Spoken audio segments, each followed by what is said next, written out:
Excuse me. Thank you, Maria. Also over in our Perth campus, we have Jasleen, who's our regional manager. Jazz, are you there in the background? Would you like to say good day?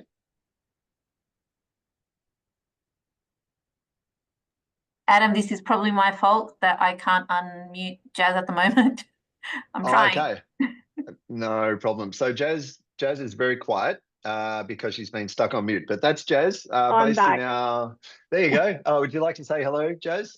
Yep. Hi, everyone. This is Jazz. I'm in the Perth campus now, so feel free to come and see me whenever you like. Excellent. Thank you, Jazz. And we do have our regional manager, Laura, who's based in the Sydney campus. Laura was unable to join us today as she's at an event, but Laura's there for anyone who needs help with with their Sydney campus enrolments. So the purpose of today's training is all about how to prepare a genuine student statement for your students so they have a better chance of getting an offer letter. That's what we're going to be training you on. But first of all, just to give you a couple of updates with things that are happening around Southern Cross and SCU Ventures.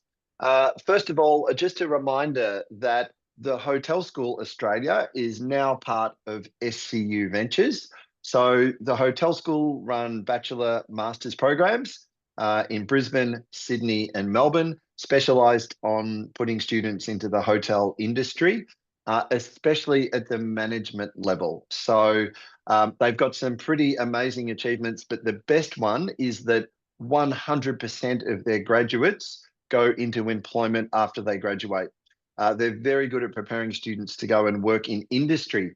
So now that the hotel school has joined with SCU Ventures, it means that we have a combined recruitment team, and we also have the same admissions team. So if you're applying for SCU Melbourne, Sydney, Perth, if you're applying for hotel school, Brisbane, Sydney, Melbourne, they all go through the same channel. They all go through StudyLink and they all go through John Crowder's admissions team. So great opportunities for your students in the hotel school. And if you'd like to learn more about the hotel school, we are running some on-campus events next week. So we kick off 10 o'clock in Melbourne on Monday. We then go to Brisbane on Wednesday, 10 o'clock. We're then going to Sydney on Friday. If you'd like to come along and visit the hotel school campuses, learn about their courses, learn about the internships, learn about placement, you can come and visit there. So we have the RSVP. You can just reply to Angela there and she can sign you up for one of those events. So that's the hotel school. Just another reminder about the Access 25 promotion that Southern Cross launched last year, with the exception of a couple of courses up at main campus. Every course across Southern Cross for every new student and every continuing student has a tuition fee of $25,000 for this year. So in 2025, the fees are $25,000. So there's no more need to deal with scholarships, wondering how much a student's going to pay in their second year or their third year. For this year, students are only going to pay $25,000 for their courses if they study at SCU, Sydney, Melbourne or Perth campus. So that's called Access 25. You don't need to fill in any extra paperwork. It all happens automatically when you get your offer letter. And then just a reminder about our most popular courses for onshore. We are running the Graduate Diploma of Education, Early Childhood, started last year in July. So this is actually the fourth intake. And for the first time, we have the Master of Teaching starting in term one, which is coming up in March. So those two courses are running across Sydney, Melbourne and Perth. And there is still time to apply for term one. Applications close on the 12th of March. So you have just under a month and a half to get your applications in. After that, there's no term two. So your students will have to wait until July, and the next application deadline is the 9th of July. So if you've got a student interested, definitely get their application in for term one. Also, if you have students with an offer, there is talk at the university about potentially limiting the number of places into the course. So if you have a student interested, I highly, highly recommend that they accept and pay their deposit as early as they can, just in case they miss out. We know that a number of our competitors have already started capping their places for term 1. So more and more students are looking at Southern Cross. So if you have an interested student, definitely get their acceptances in as early as possible. And just a reminder that along with paying, they do need to accept their offer at the same time. And John will explain a little bit more about that. Just some other good news from around the group. We are looking at upgrading our campus in Perth, and we hope to be able to announce really soon that we're moving into a brand new custom designed facility over in Perth at the start of next year, which is pretty exciting because Perth's very popular and lots of students are applying there. So I will now hand over to my colleague, Mr. John Crowder. At the end of the session, he is going to be answering some questions. If you have any questions, please type them into the chat and the team will go through them at the end. But thank you very much for attending today. And please remember, get your applications in as early as possible and accept as early as possible. So Mr. Crowder, over to you. Thank you. Thanks, Adam, and good afternoon, everyone. I will share my screen with you and I'll try to get through this as quickly as possible. So we've got as much time for questions later on as we possibly can. So as Adam mentioned earlier, the purpose of this session is to take you through the written statement that is specifically required for onshore students on a student visa. So this will not apply to students who are on a non-student visa, such as a 485 visa. It only applies to applicants on or applying for a student visa who are onshore. And most importantly, that they are applying for a course from a non-cognate background. And I'll go through what we mean by that in a moment. So this is referring specifically to the non-cognate written statement. Before I get started on that, just a little bit of a note on risk. Now, we constantly hear statements like, oh, you know, CQU doesn't do this or Swinburne doesn't do that. It's important to understand that every university has its own risk profile, and we are responsible for managing the university's risk level. Southern Cross University has worked really, really hard over the last year to get our evidence level back to level 1. We are very close to level 1 and expect to return to level 1 within the next month or so. Now, that obviously means that we need to be very careful when we are admitting students into our courses. We have to make sure that we are only accepting students that have a high chance of visa grant. I work very closely with the Department of Home Affairs. I discuss our genuine student settings with the department, and we make no apologies for the fact that we do work hand in hand with the department on our settings, and that the department is happy with the settings that we have. And that is being demonstrated through a very high visa grant rate. So we can be absolutely certain that once we have gone through the genuine student process and you have provided us with the documents and the statements that we need, that a student is highly likely to get a visa grant. Metropolitan campuses carry a different risk profile to the main campus.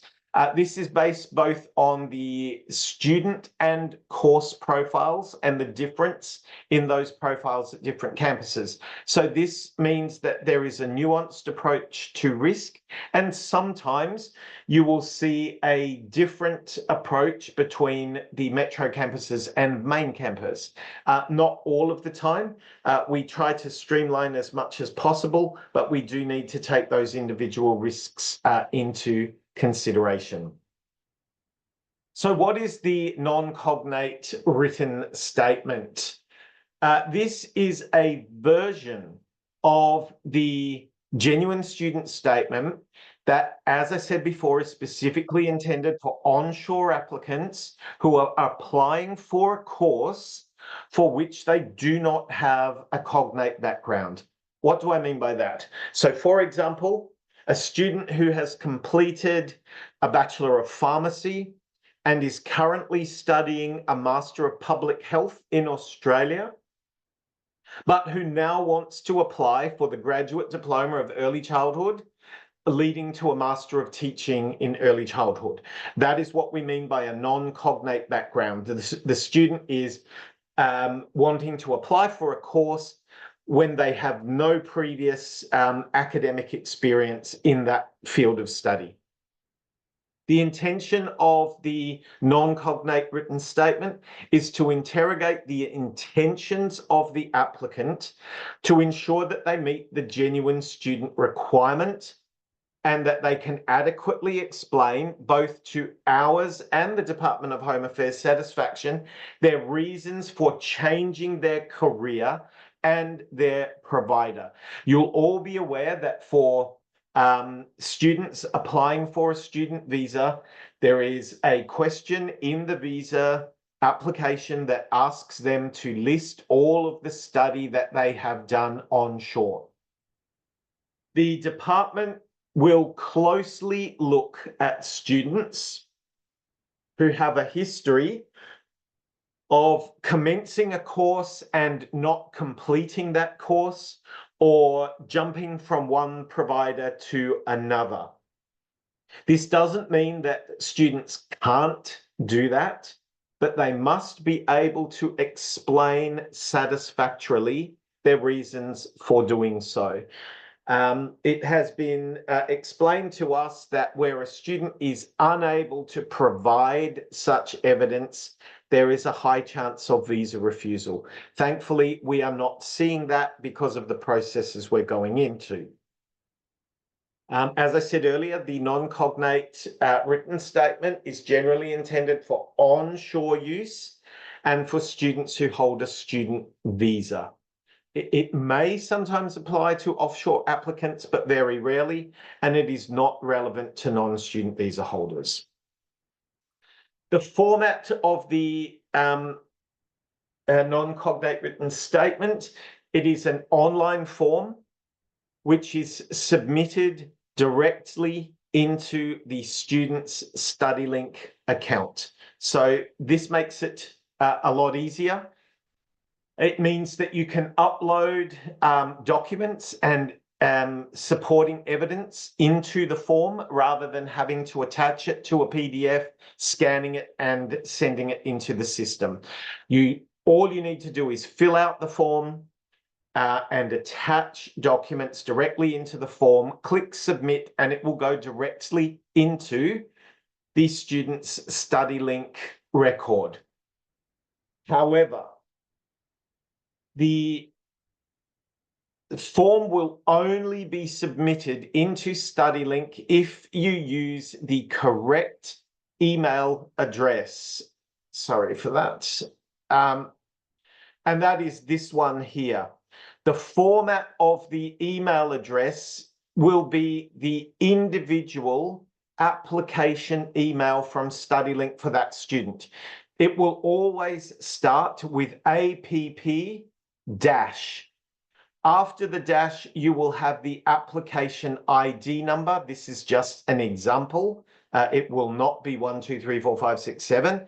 It will be a different number. You can find that in the student StudyLink record at intadmissions.scu.edu.au. there is a link to a video in the form. If you are not sure, click on the link and it will show you how to add the correct email address. If that email address is correct, when you click submit, it will come directly to admissions in StudyLink. And I'll show you the form a little bit later for those who haven't seen it.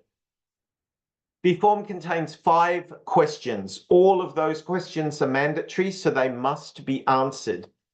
There are upload fields under each question where you are encouraged to upload supporting documentation to support the claims made in the statement.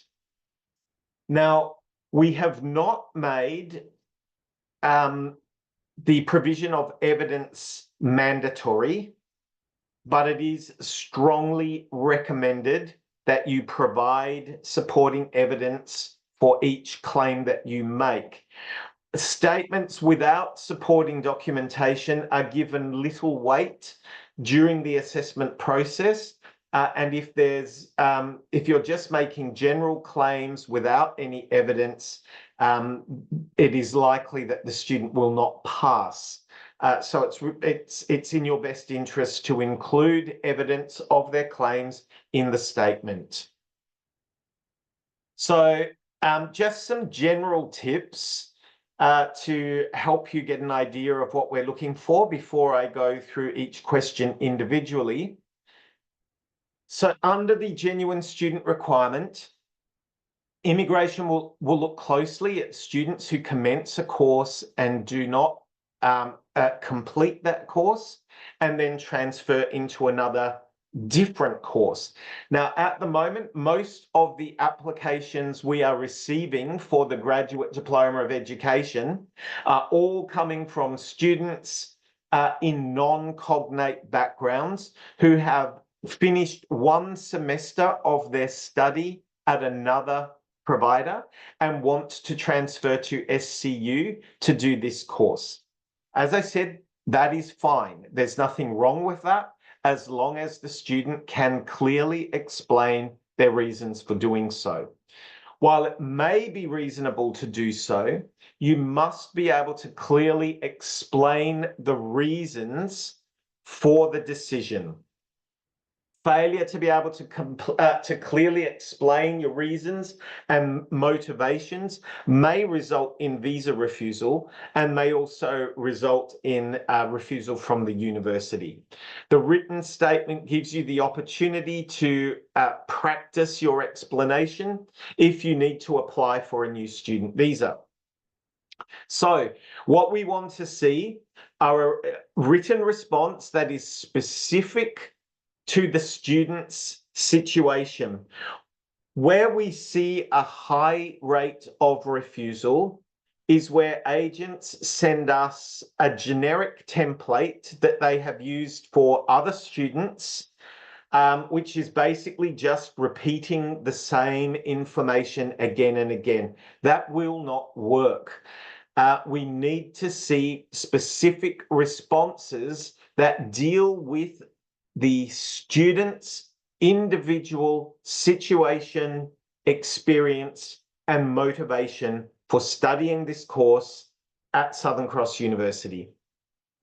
You should avoid using generic, cliched, or templated phrases, as these can diminish the strength of your application. And I'll go into some detail what I mean by this a little bit later. So, again, be specific.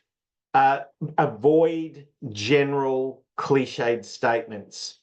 Ensure that the tone of the statement is reflective of the student's own voice and perspective. If you are writing statements for students, those statements will sound the same every time we receive one. So it is really best that the student writes their own statement. You can help them to clean it up later, but by getting the student to write it first and showing that to you, it is written from their own experience with their own perspective, and that is more likely to be approved. The student should show that they have thoroughly researched their decision, demonstrating maturity and commitment. They must be able to explain why they want to change courses. As I said, we're getting many students who are engineers, currently studying engineering, or they are dentists, currently studying a Master of Public Health. They're a pharmacist, currently studying a Master of Public Health. They're an accountant, currently studying accounting. And now they want to change into early childhood education, which is likely to have a lower salary than their current career. They need to be able to explain why they are doing this and how this makes sense. The student should include reflections on the challenges they expect to face and how they plan to address them to succeed in their new career path. And again, it is strongly recommended that you include evidence to back up your claims. By that, I mean, if you claim that the demand for trained early childhood educators is increasing in my country, you should provide evidence to back that statement up. That will ensure that the application is approved and will go a long way to having a positive visa outcome as well. So I'm going to go through each of the 5 questions now. I will be showing you a do slide and a don't slide so that you can see clearly what we want to see and what we don't want to see in these responses.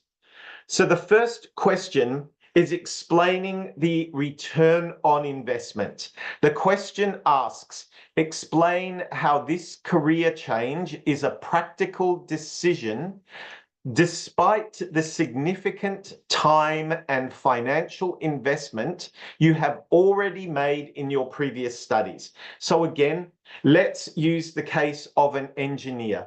The student has completed a Bachelor of Engineering in their own country. That may be 3 or 4 years of study as an engineer. They have then come to Australia and they're currently studying a Master of Engineering and have finished, let's say, 1 semester. So they have done 4 years of Bachelor and 1 year of 1 semester of postgraduate study in Australia. They have invested over 4 years in their current career.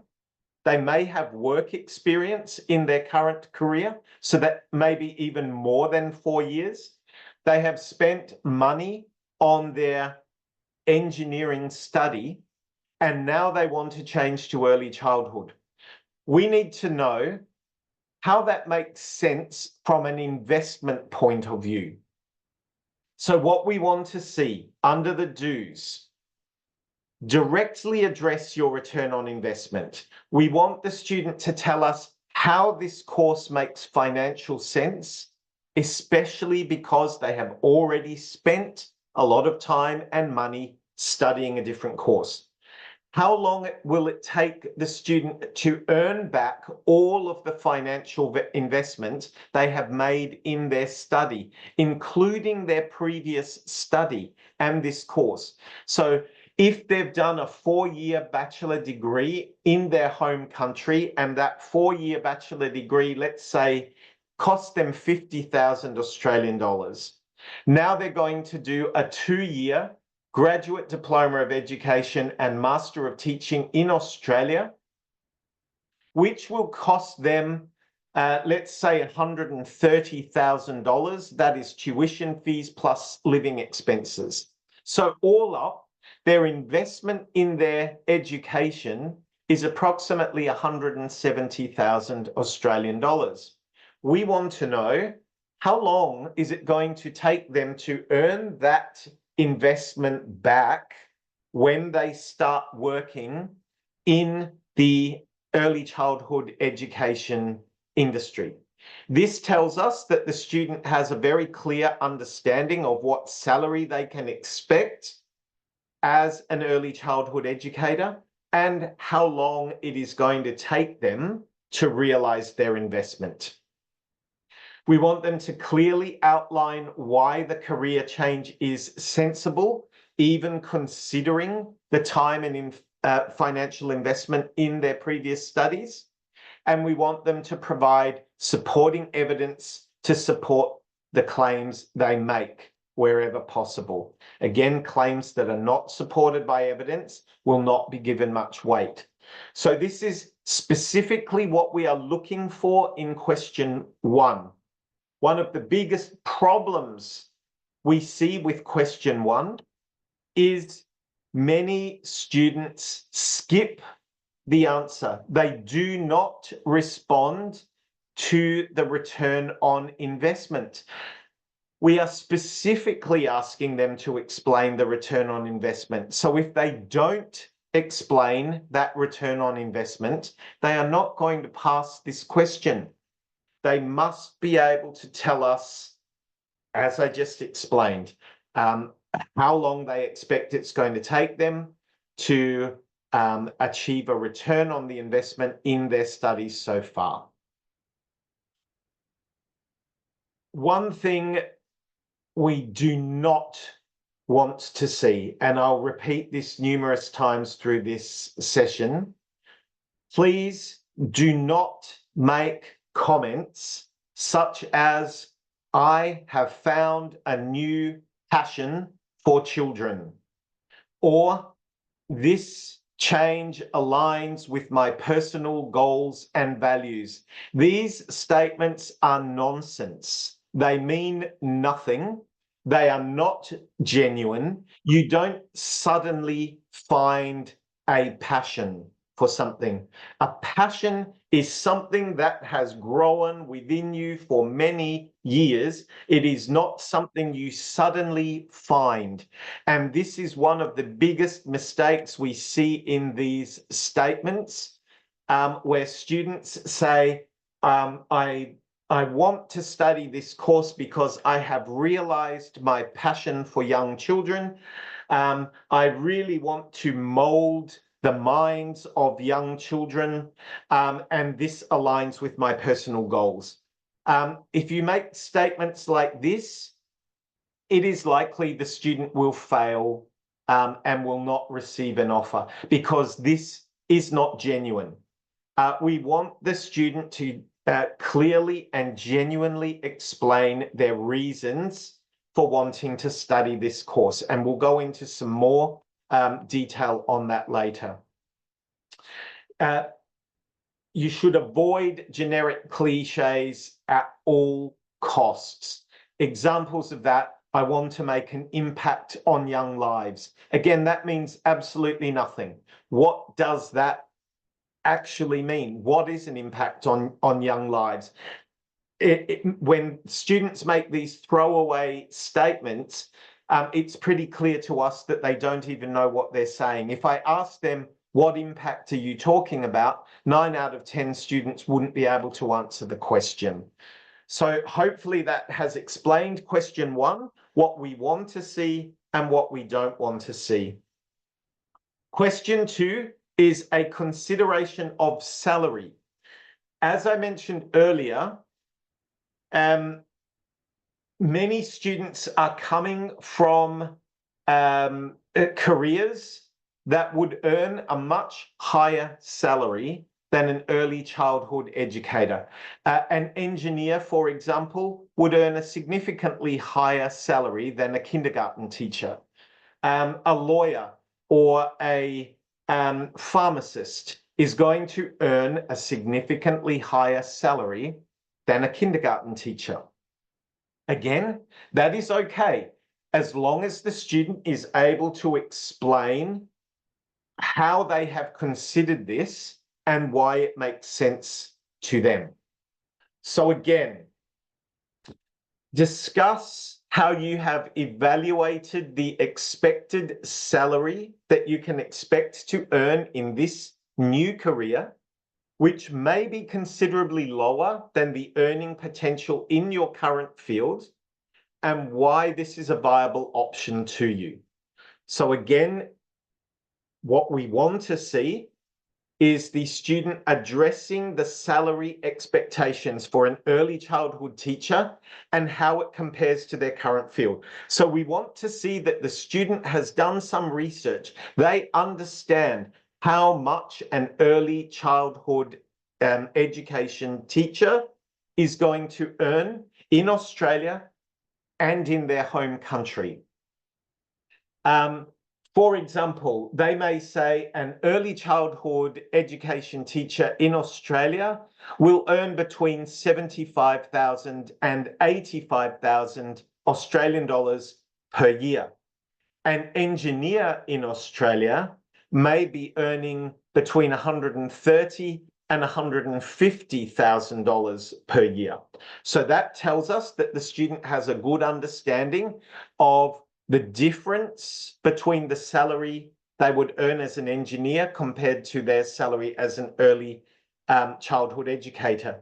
Then we ask them to explain why this is not a concern for them. So the student may talk about although the salary of an engineer is significantly higher than the salary of a kindergarten teacher, the job security of a kindergarten teacher is much stronger than that of an engineer. The graduate outcomes of an early childhood teacher are stronger.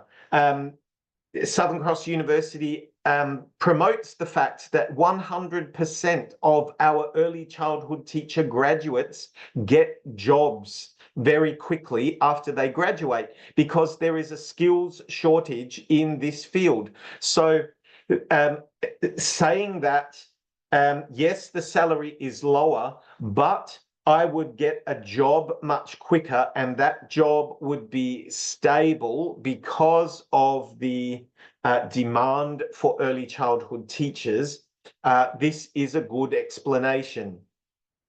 We would want them to demonstrate an understanding of how they will manage any financial adjustments, such as, like I was just saying, talking about job stability, work-life balance, or long-term career prospects. So their commencing salary may be lower, but as they progress through their field, they may be able to work as a team leader or a centre manager, a centre director, whatever it might be, and gradually get higher salaries. We want them to show that they've considered the financial trade-off thoroughly and how this aligns with their broader goals. And again, provide supporting evidence to support the claims they have made. What we do not want them doing is making disingenuous statements. Many, many times we have seen students saying, yes, as a pharmacist, I would earn $140,000 in Australia. As a kindergarten teacher, I would earn $70,000. But that doesn't matter because money doesn't matter to me. Now, that is not a genuine statement. Of course, money matters. They are spending a lot of money on their education. So to make throwaway comments like money doesn't matter and I'm only concerned about my passion is not a realistic response. We do not want to see answers like this. We want the student to think and explain their decision carefully. Question 3. We are looking at why the student chose Southern Cross University.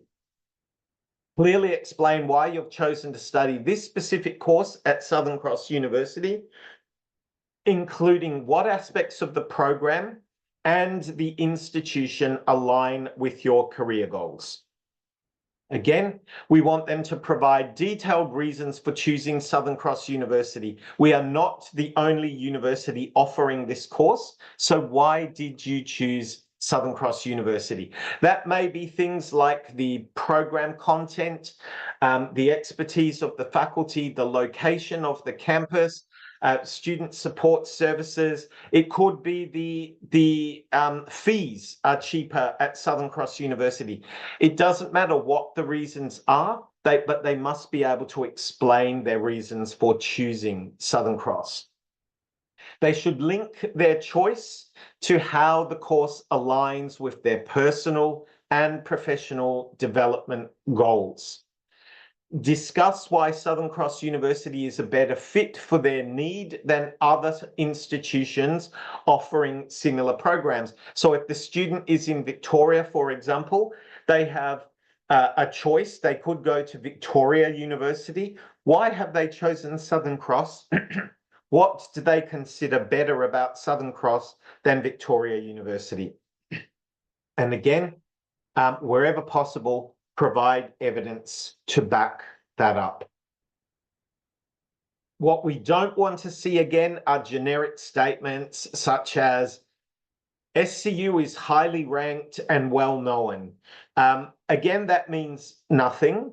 Unless you back that up with evidence. Just making a generic statement without supporting evidence really means nothing. So if you're going to make a statement about SCU is ranked more highly than VU, you need to be able to prove that if you're going to make that claim. Question 4 is about the benefits of the course. Now, this is arguably the most important question in the statement, but generally it is the most poorly answered. This is where we get a lot of the very generic comments again about passion and molding children and wanting to make a difference in the lives of people. These are all very good values, but we know that they are not genuine. We know the real reason that most students are wanting to study this course, and they should be prepared to say that. And I will go over that in just a moment. So explain how this course will benefit your future employability and remuneration specifically. So by studying this course, how is it going to benefit your future employability and the salary you can expect? What we want to see is the use of evidence, such as the demand for early childhood educators in Australia and in the student's home country or globally. We want evidence of government policies that show that, to demonstrate how they meet Australia's workforce needs. They should be able to articulate how this course and the skills they get from this course will contribute positively to Australia. Now, why am I saying this?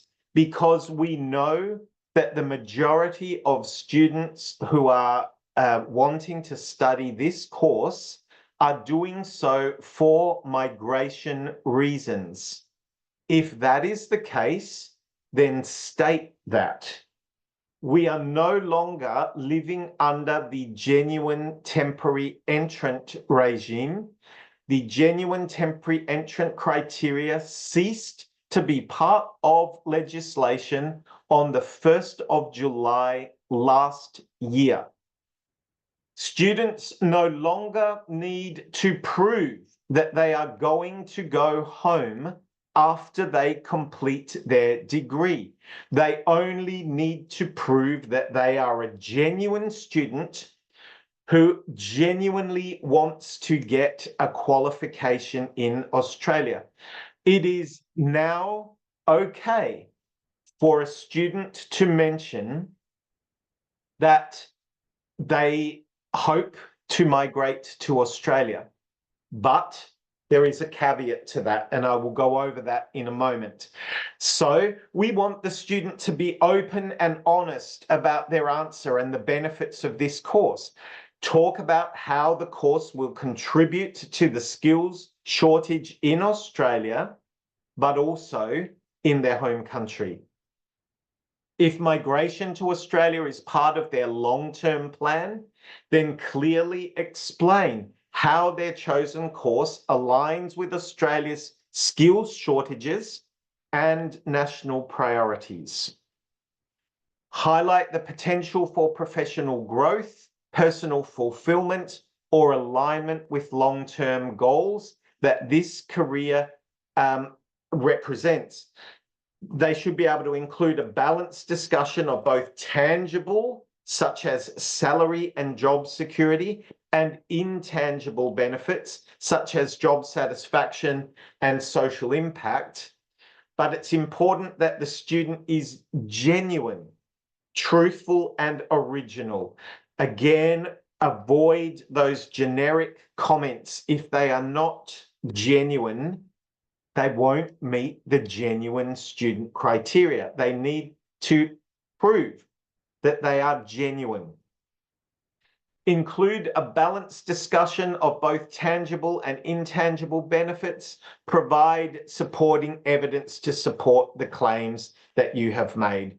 Again, we reiterate that every time. The more evidence you provide to us and to immigration, the better outcomes you can expect to have. Now, I'm going to talk about the migration aspect of the benefit of the course now. This is very important. Again, as I said, from July 1, 2024, the genuine temporary entrant criterion was removed from migration legislation. Under the GTE, there was a requirement for the student to prove their incentives to return to their home country upon completion of their studies in Australia.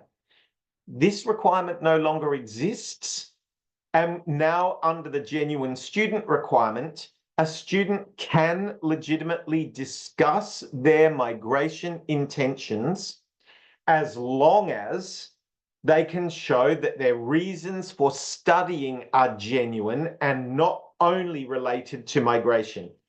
So by this, I mean the student should be able to talk about the benefit of the course to them in Australia if they can get permanent residence, but they should also be able to talk about the benefit of the course to their future in their home country in case they can't get permanent residence.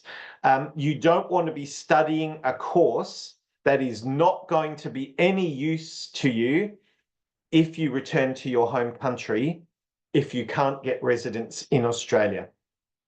For example, if you intend to study early childhood education, the student should first demonstrate that they have genuine reasons for wanting to become an early childhood teacher.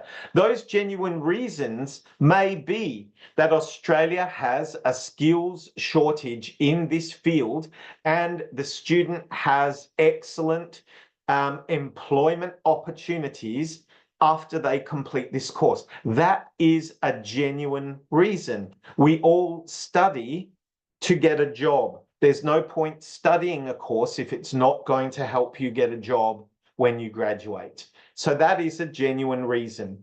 But they should also talk about Australia's skill shortages and how they are able to contribute to Australia's needs in studying their chosen course.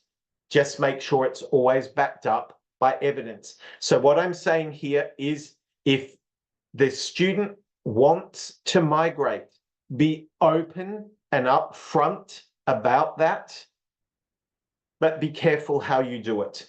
Now, I'm going to give you an example now. This is a statement that was made by an onshore student from Nepal. This student recently received a visa grant. We understand that many agents and students are scared to write about their intention or their hope to migrate. Because for the last 15, 20 years, we have been told, do not say that. If you say you want to migrate, your visa will be refused. That is no longer part of the legislation. And when I have spoken to immigration, they have made it very clear that students can now talk about migration. It's how they talk about it that is important. So I'll take a little bit of time to read this to you. I've highlighted the important parts so you can see, but even though this student talked about migration, her visa was granted. So this is her statement. I firmly believe that investing in the Master of Teaching Early Childhood will offer long-term professional and personal fulfillment. So here she's talked about her goals and how this course will benefit her future. Early childhood education is a highly meaningful field, enabling me to shape the foundational learning experiences of young children. In addition, the flexibility and job opportunities within early childhood teaching, both in Australia and Nepal, provide a more stable return on investment, especially as the demand for qualified educators continues to grow globally. So here she is not only talking about Australia, she is talking about her opportunities in Australia and Nepal, and then relates it back to the global industry. The Australian government has prioritised the early childhood education sector and is openly seeking qualified graduates from Australia and abroad. This is relating back to government policy, showing that this course is an occupation in demand. It helps fill a skills shortage in Australia. Then she talks about Nepal. The government of Nepal has increasingly emphasized early childhood education in its education policies. Completing this course will provide me with good options. So this is a very important statement to make. This course is giving me options. I am not only stuck with having to return to Nepal or staying in Australia. I have options. I have the choice of contributing to Australia's skills shortage in this area and potentially migrating to Australia as a skilled graduate, which benefits both Australia and myself, or returning to my country and availing myself of the increasing opportunities there. So you can see what she's doing here. She is showing that, yes, she might consider migrating to Australia because Australian government policies are open to that. Or she may also return to her home country. If I decide to return to Nepal, I'll be well positioned to contribute to the country's growing emphasis on early childhood education. With Nepal seeking to become an international education hub, my Australian qualifications will be highly valued. Both have their pros and cons, but I will decide this path once I graduate and get work experience in Australia on a 485 visa. So she has said, I'm leaving my options open at this point. I might decide to migrate to Australia. I might decide to return to Nepal. I will make up my mind after I've got work experience in Australia on a 485 visa. She then goes on to say, this course will equip me with practical skills and accredited qualifications that offer excellent career prospects. The skills and knowledge gained will enable me to take on leadership roles in early childhood centres, curriculum development, or educational policy advisory positions, potentially commanding higher salaries. Additionally, my international experience will set me apart and enhance my career prospects and earning potential wherever I decide to love upon completion. So as I said, this is an example of a very good response. It is individual to this student. It is speaking about her own aspirations. It is talking about her opportunities, her options. It talks about Australian government policy as well as government policy in her own country. So this is an example of where a student has openly talked about potentially migrating to Australia and their visa has been approved. So this is evidence that you no longer need to worry about discussing migration, because migration is one of the genuine reasons for considering a course. But don't make it all about migration. Remember, the genuine student requirement means that you must have a genuine desire to study in Australia. And although migration aspirations may be part of your reasons for wanting to study this course, it cannot be the only reason. You must balance your response with the reality of your migration aspirations, the skills shortage in this area in Australia, the Australian government's focus on this occupation, and the benefits you will receive, such as job security and employability, either in Australia or another country. You must always balance it, like you saw in that example statement. Don't assume that you will get permanent residence. Now, we know at the moment, many students are deciding to do this course because it is easy for them as a migration pathway at this point. We don't know when that will change. The government can change their mind at any time. So the student must be able to show that even if they don't get permanent residence in Australia, this course will still be valuable to their future in their home country or in another country. Again, don't ever talk about your sudden realization of passion and a desire to mold young minds. Statements like this are not genuine and will not help. In fact, they will result in you being rejected. Finally, question 5, the Australian study history. This question, please provide a detailed history of your study record in Australia from the date of first arrival. What we want to see here is the student providing details of all study undertaken in Australia to this point. They should give the details of the course or courses they've studied, the institution or institutions they have studied at, and the dates that they studied these courses.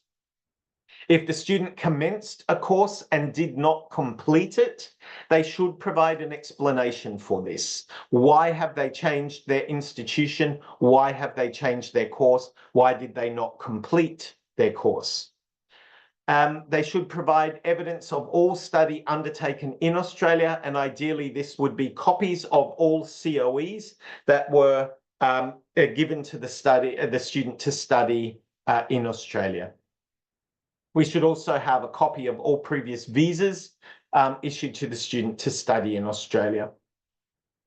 What we don't want to see is where students try to hide their study history. Very often we find that if a student has been studying somewhere and they have not been doing well, they've failed a lot of subjects, they try to hide that from us. Admissions assessors are very experienced at identifying gaps in study. If they see that the student has been in Australia for a period of time and there is no evidence of study, they will ask you to provide evidence of study, and we will not be able to progress the application until you provide us that. So regardless of whether the student has passed or failed, they need to provide a full history of their studies in Australia. This is exactly the same as the requirement when applying for a student visa. All student visa applicants are required to provide this information to immigration. So that is the end of the presentation. I will pass back to Adam now, and happy to answer any questions.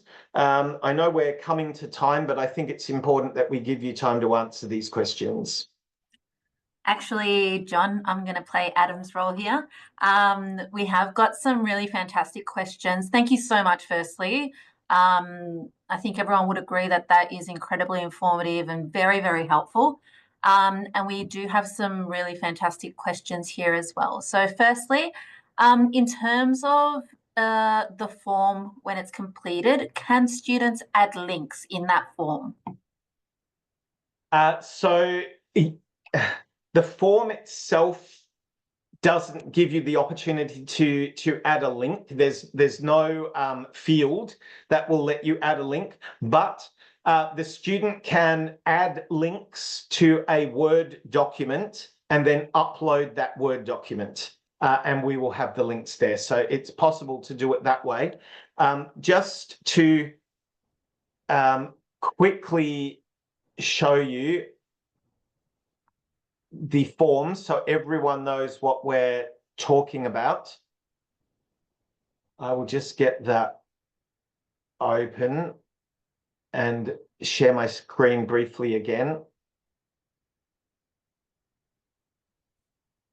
So this is the non-cognate written statement form. You'll see that under each question, you have the option to upload a file. So you obviously can't include a link there, but what you could do would be to upload a document that includes those links, and that would be perfectly acceptable. Just for you to be aware of, anything you see with a red asterisk on the form means it is compulsory. So you'll see that all 5 questions are compulsory. If you don't put anything in these fields, you'll see comments like this. This is a required field. You won't be able to submit the application until you answer the question. And Thanks, John, Ron. in those cases, would you suggest that the each form is uploaded individually to the pertaining question? Yes. So you will see that there is an upload section under each question. It is important that the evidence that you are uploading here relates to question 1. The evidence you upload here relates to question 2. Don't upload it all under one question, because this will confuse the team and they won't know what it's about. Excellent. Thank you for that. For students from Africa, this is Palumi's comment and question.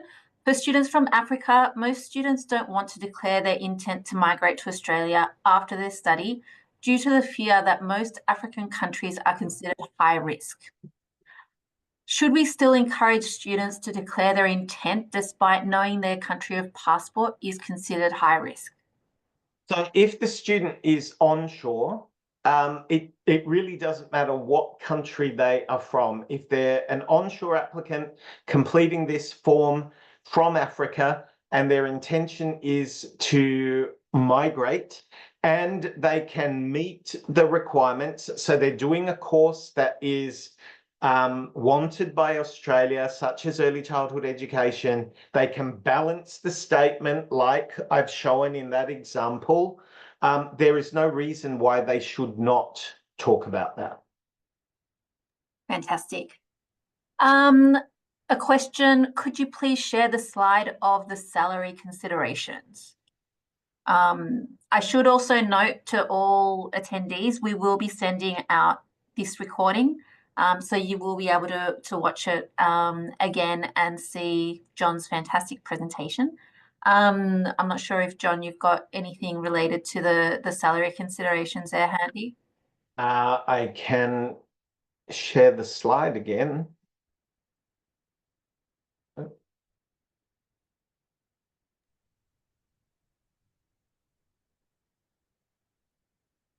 While you are looking for that, we do have a question here about funding and about salary considerations as well. From Path saying, could you please clarify for student visa cases where the student wishes to apply for a package course, so the grad dip leading to a Master of Teaching, does the student only need to provide a non-cognate written statement, or do they also need to submit funding documents? That will depend on the student's situation. So if the student is coming from a non-cognate background and they are from a level 1 or 2 country, we generally won't require financial statements. If they're from a level 3 country and they can complete most of the course, at least 3/4 of the course, before they need to apply for a new student visa, we generally won't require financial documents. But if they're from a level 3 country and they can't complete the majority of the course, we may request financial documents. Thank you for that. And thank you for showing this slide, which is what one of our participants was requesting. But again, we will be sending out this recording to everyone because there is a lot of really, really important detail on each of these slides that we're sure that you will value and use for future applications. One last question, and please, if you do have any questions, please quickly put them in the chat or in the Q&A so that we will be able to answer them. Does the university accept the 408 visa to student visa case? Yes, we do. So again,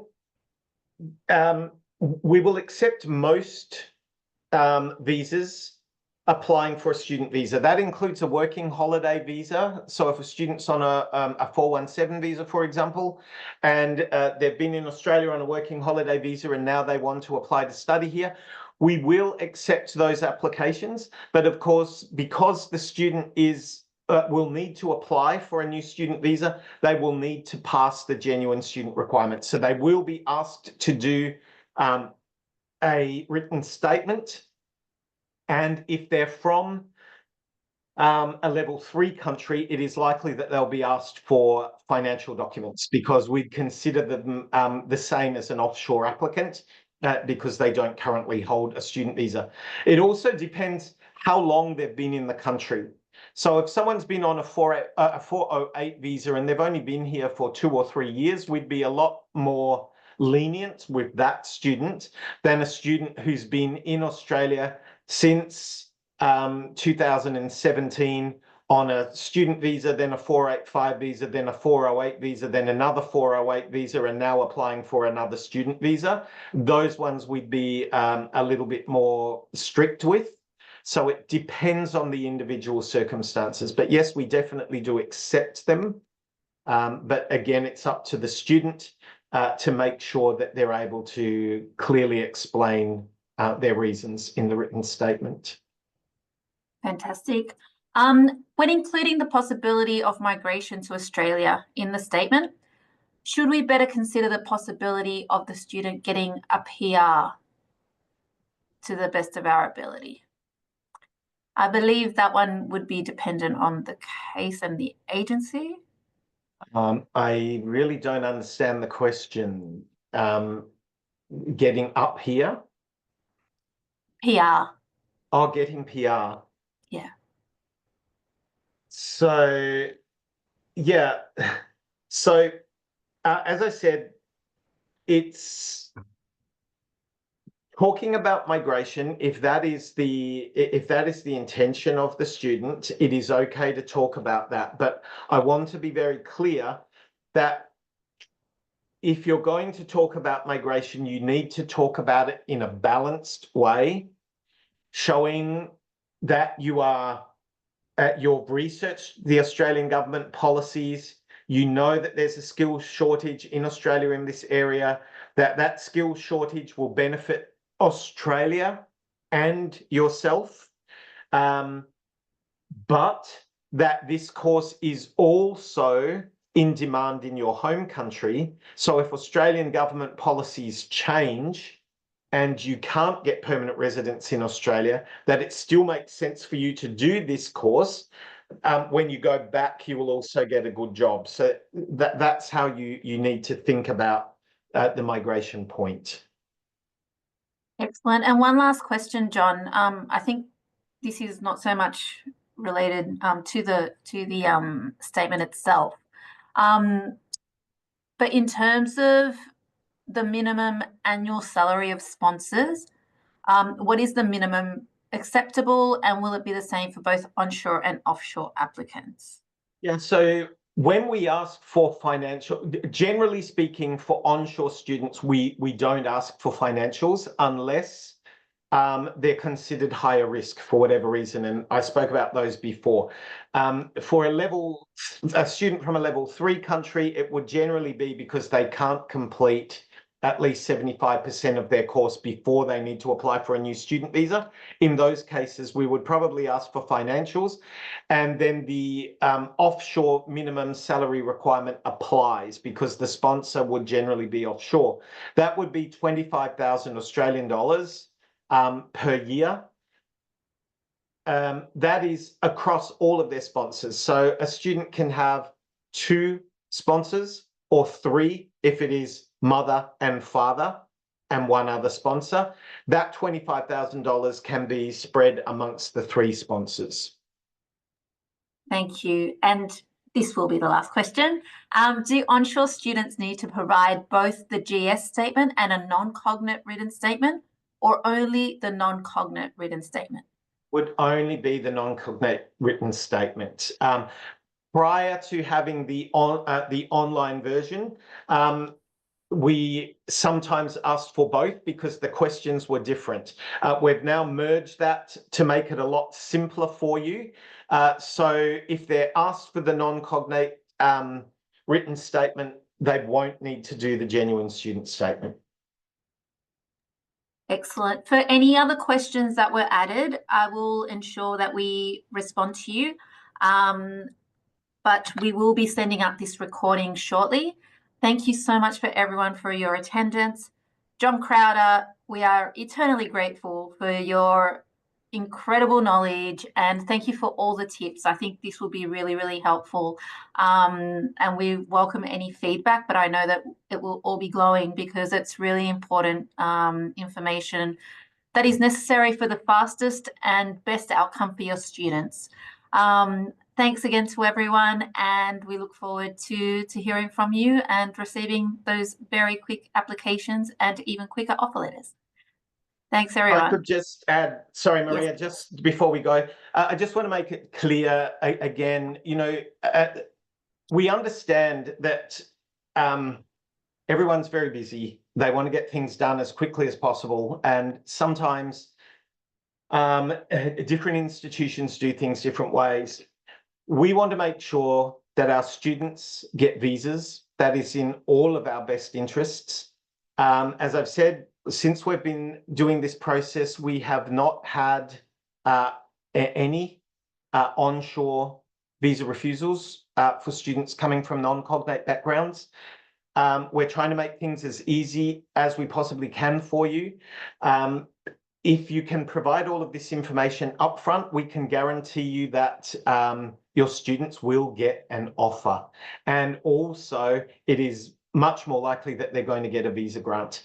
So we understand that when your application is rejected, it can be really disappointing. We don't like to reject applications, but we must ensure that the university's risk level is protected. And by doing this, we ensure that we get back to level 1. Being a level 1 institution, again, is beneficial to everyone. So that is why we go through this process. So we do thank you for your support and your patience.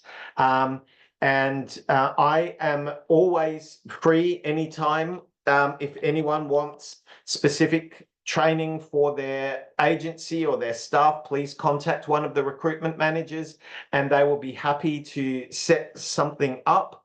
If you have a specific question about an application that you have lodged or want to lodge, I'm happy for you to contact me directly. I've put my email address in the chat box. So if you're not sure about an application, is it going to be approved or not, and you just want to ask my opinion, feel free to send it through and I will respond to you. So I don't know too many other universities that will do that for you. So we really do value you as our partners and want to work closely with you. So thank you again so much for your time. Thanks, Maria. Thanks, everyone.